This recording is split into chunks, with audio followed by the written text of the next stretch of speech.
My name is Mary Alice Young. When you read this morning's paper, you may come across an article about the unusual day I had last week. Normally, there's never anything newsworthy about my life, but that all changed last Thursday. Of course, everything seemed quite normal at first. Waffles? I made breakfast for my family. I performed my chores. I completed my projects. I ran my errands. In truth, I spent the day as I spent every other day, quietly polishing the routine of my life until it gleamed with perfection.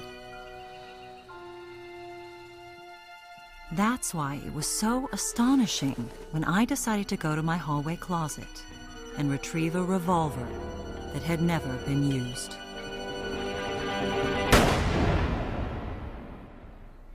My body was discovered by my neighbor, Mrs. Martha Hoover, who had been startled by a strange popping sound. Her curiosity aroused, Mrs. Hoover tried to think of a reason for dropping in on me unannounced. After some initial hesitation, she decided to return the blender she had borrowed from me 6 months before.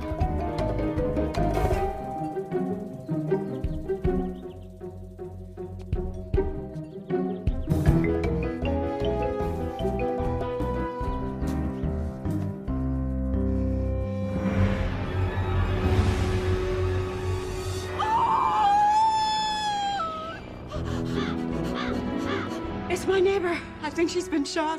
There's blood everywhere. Yes, you've got to send an ambulance. You've got to send one right now.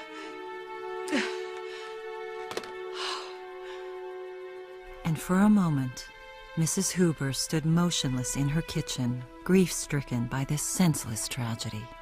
But only for a moment. If there was one thing Mrs. Hoover was known for, it was her ability to look on the bright side.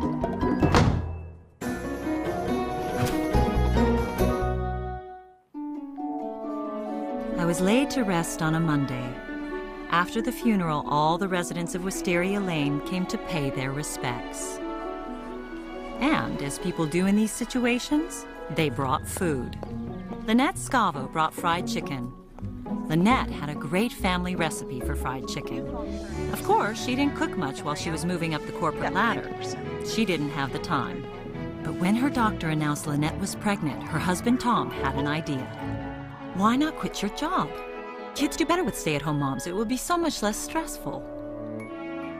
But this was not the case. In fact, Lynette's life had become so hectic, she was now forced to get her fried chicken from a fast food restaurant. Lynette would have appreciated the irony if she stopped to think about it, but she couldn't. She didn't have the time. Stop it, stop it, stop it, stop it, stop it. No!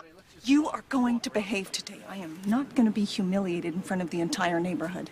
And, just so you know how serious I am, What's that? Santa's cell phone number. How'd you get that? I know someone who knows someone who knows an elf. And if any of you acts up, so help me, I will call Santa and I will tell him you want socks for Christmas. You willing to risk that? Okay. Let's get this over with. Gabrielle Solis, who lives down the block, brought a spicy paella. Since her modeling days in New York, Gabrielle had developed a taste for rich food and rich men. Carlos, who worked in mergers and acquisitions, proposed on their third date. Gabrielle was touched when tears welled up in his eyes. But she soon discovered this happened every time Carlos closed a big deal.